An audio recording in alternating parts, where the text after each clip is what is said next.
Israel பக்கத்துலேருந்து பார்க்குறப்ப போர் வந்து ஒரு அநீதியானது. இப்போ இஸ்ரேலும் மேற்குலகங்களும் நடத்தக்கூடிய போர் வந்து ரொம்ப அநீதியானது.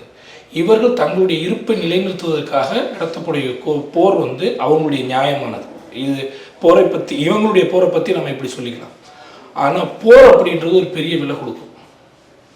அது நம்ம இப்போ கிட்டத்தட்ட நேற்று வரைக்குமான தகவல் 45,000 காசா மக்கள் வந்து கொல்லப்பட்டிருக்காங்க, 10,000க்கு மேலே குழந்தைகள் பெண்கள் கொல்லப்பட்டிருக்காங்க அப்படின்ற இழப்புகள்.